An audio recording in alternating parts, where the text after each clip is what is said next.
Bienvenue à tous dans cette émission de 15 minutes de grâce et de vérité autour de l'évangile, de la parole de Dieu avec le pasteur Philippe Debert qui nous bénira avec un message qui vient du Seigneur et nous allons louer le Seigneur et l'adorer avant de pouvoir entendre de la part de Dieu. Alléluia. Christ seul me suffit, Christ seul me suffit. Tout ce dont j'ai besoin est en toi. Tout ce dont j'ai besoin, Christ seul me suffit, Christ seul me suffit. Tout ce dont j'ai besoin est en toi. Tout ce dont j'ai besoin, la croix devant moi, le monde derrière moi. Oui, pour toujours, oui, pour toujours.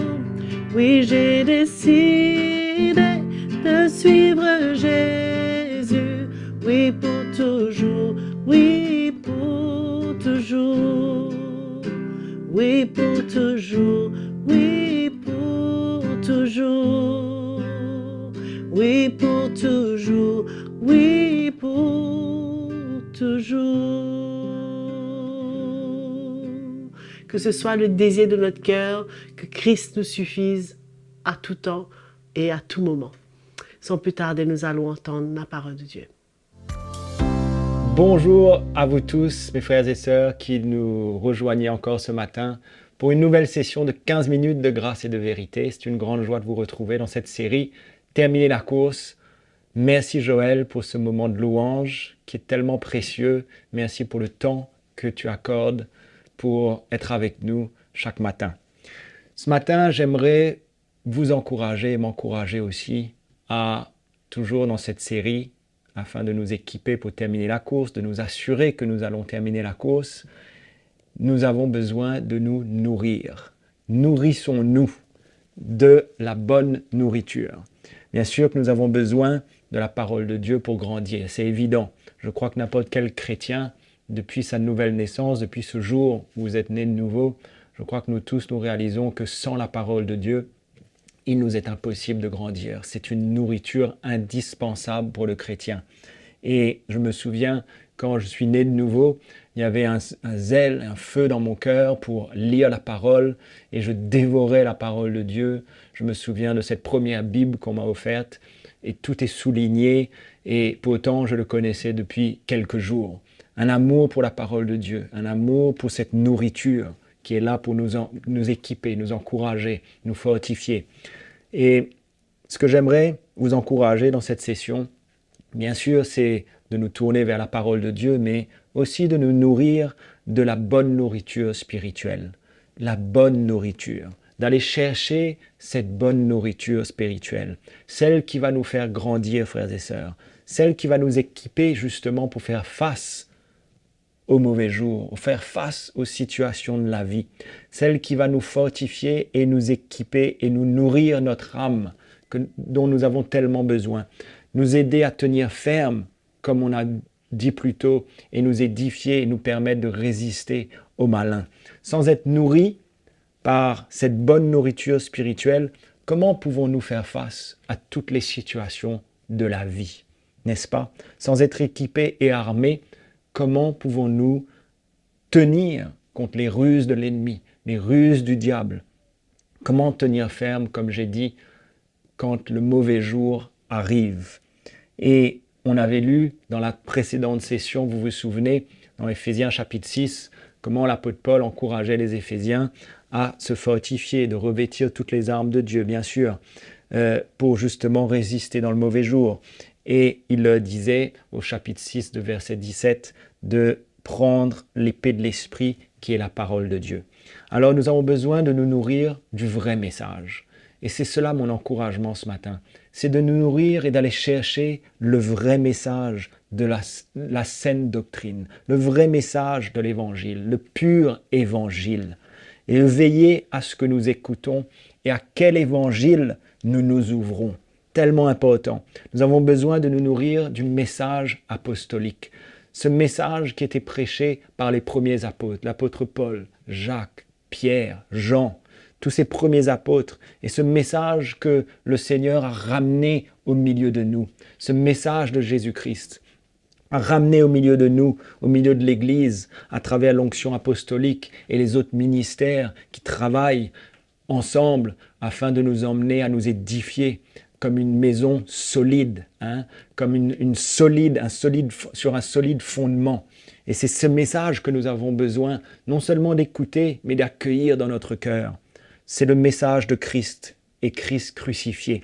C'est le message de la croix de Jésus-Christ. Voilà ce dont avec lequel nous avons besoin de nous nourrir. Tellement important.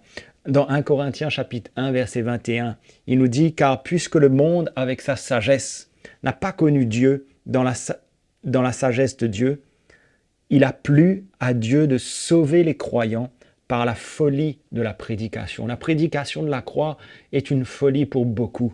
Mais il nous dit au verset 23, « Nous prêchons Christ crucifié. » Scandale pour les Juifs, folie pour les païens, mais puissance de Dieu et sagesse de Dieu pour ceux qui sont appelés. Ça, c'est nous. Puissance de Dieu et sagesse de Dieu. Et il continue dans 1 Corinthiens chapitre 2, verset 1. Il dit « Je n'ai pas eu la pensée de savoir parmi vous autre chose que Jésus-Christ et Jésus-Christ crucifié. » Voilà ce qu'il voulait. C'était de leur emmener le message de la croix, de leur emmener Jésus, non pas juste Jésus-Christ, mais lui crucifié, la mort de Jésus à la croix. Voilà, c'était ça son message. La mort de Jésus afin que nous, en tant que chrétiens, nous puissions nous aussi nous identifier à cette croix et suivre le Seigneur. Et il ne reposait pas juste sur un beau langage, sur sa propre sagesse, sur sa propre capacité. Au contraire, il le dit au chapitre 2, au verset 3 de 1 Corinthiens, il dit « J'étais auprès de vous dans un état de faiblesse, de crainte, de grand tremblement. Ma parole, ma prédication ne reposait pas sur les discours persuasifs de la sagesse, mais sur une démonstration d'esprit et de puissance. Pourquoi ? Afin que votre foi soit fondée, non sur la sagesse des hommes, mais sur la puissance de Dieu. » Voilà ce message. Ce message nous emmène à être fondés et inébranlables dans la foi. C'est pourquoi c'est de ce message que nous avons besoin de nous nourrir constamment et l'accueillir et l'accepter dans notre vie. Il nous dit au chapitre 2, au verset 13, il nous dit « Nous en parlons non pas avec des discours qu'enseigne la sagesse humaine, mais avec ceux qu'enseigne l'esprit, employant un langage spirituel pour les choses spirituelles. » Et puis après, il va mentionner au chapitre 3, au verset 6, comment lui, il a planté, Apollos a arrosé, mais c'est Dieu qui fait croître. Paul, Apollos les nourrissait. Il les nourrissait d'une nourriture solide. Oui, Dieu faisait croître, mais il leur donnait, Paul et Apollos leur donnaient, les Corinthiens, une nourriture solide, n'est-ce pas, complète, pour leur permettre de grandir dans la foi et de grandir dans la maturité. Et il va plus loin et au verset 10, il leur dit « J'ai posé le fondement comme un sage architecte. » C'était la révélation de la croix qui l'emmenait, qui par son onction, l'onction apostolique venait déposer dans le cœur des chrétiens cette fondation solide sur laquelle ils allaient ensuite pouvoir reposer toute leur vie. La révélation de la croix de Jésus dans notre cœur, tellement précieux. Et il vient ensuite préciser au verset 12 comment tout va dépendre, comment on va construire dessus, sur ce fondement. Ça se révélera ensuite à terme, la manière qu'on a construit dessus et la manière qu'on a reçu aussi, comme quelque chose de solide ou pas. Donc c'est tellement important, frères et sœurs, pour nous, de nous nourrir uniquement du pur évangile, n'est-ce pas? De ce vrai message de Jésus-Christ, la vérité de sa parole, le message de la croix, afin que notre vie spirituelle, notre vie chrétienne soit fondée sur le fondement solide de la révélation de la croix de Jésus, comme le seul instrument possible pour nous de voir cette œuvre se faire en nous et d'être transformés de plus en plus à l'image de Jésus, de voir ce vieil homme qui est en nous, tellement encore vivant, et dépouillé, hein, que notre vieil homme soit crucifié, afin que la vie de Christ, ce nouvel homme, puisse prendre place en nous, la vie de Christ en nous. C'est ce que nous voulons, n'est-ce pas? Et pour cela, nous devons accueillir, nous nourrir de ce message. Je ne veux pas m'ouvrir à un autre message. C'était ce message que les premiers apôtres prêchaient. Et ce message avait la puissance pour emmener les chrétiens à la maturité, pour les emmener à se détacher du monde, pour les emmener à lutter contre la chair, à lutter contre toute leur passion, leur désir. Ce message avait la capacité de les emmener à devenir des hommes mûrs dans l'esprit, n'est-ce pas?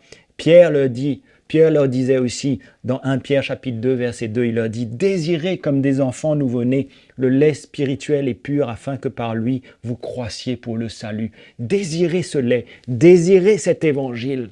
Ne vous ouvrez pas à un autre évangile. Nous savons que déjà dans ces temps-là, il y avait beaucoup d'autres évangiles. Il y avait beaucoup d'autres séductions qui venaient. Des hommes qui avaient d'autres intentions concernant le peuple de Dieu, qui voulaient les éloigner de ces apôtres pour les gagner à eux.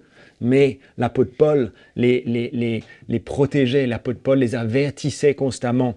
Et quand l'évangile nous est prêché dans toute cette révélation, conformément avec la parole de Dieu et en ligne avec la vérité de sa parole, et qu'on la reçoit dans notre cœur, c'est alors que l'évangile agit puissamment en nous et qu'il peut avoir tout son effet, toute sa puissance. Nous ne le recevons pas juste comme un bon message. Nous ne voulons pas juste recevoir un bon message. Non, nous voulons que la parole de Dieu, prêchée dans toute sa révélation, ce message de la croix de Jésus, nous ouvrons notre cœur afin qu'il accomplisse en nous tout ce que Dieu a besoin d'accomplir en nous. Dans 1 Thessaloniciens chapitre 2 verset 13, pour terminer, il leur dit, c'est pourquoi nous rendons continuellement grâce à Dieu de ce qu'en recevant la parole de Dieu. Voyez comment les Thessaloniciens avaient reçu la parole de Paul. Non pas juste comme une parole venant de Paul, non. Comme nous vous avons fait entendre, vous l'avez reçue, non comme la parole des hommes, mais ainsi qu'elle est véritablement, comme la parole de Dieu qui agit en vous qui croyez. Ils l'avaient reçue non comme la parole d'un homme, mais comme la parole de Dieu. Et c'est pourquoi elle a été agissante dans leur vie. C'est pourquoi cette parole a produit dans la vie des Thessaloniciens tellement de fruits. Et certainement les a emmenés à être des modèles pour beaucoup d'autres églises. Et elle a été agissante dans leur vie.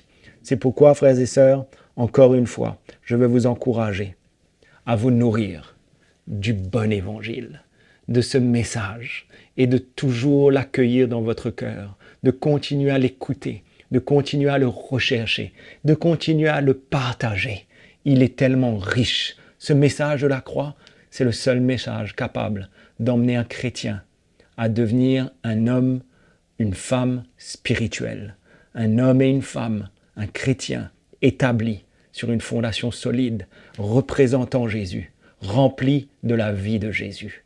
J'espère que ces paroles vous encouragent à vous approcher du Seigneur, à rechercher davantage que cette parole vous nourrisse comme elle peut le faire si puissamment.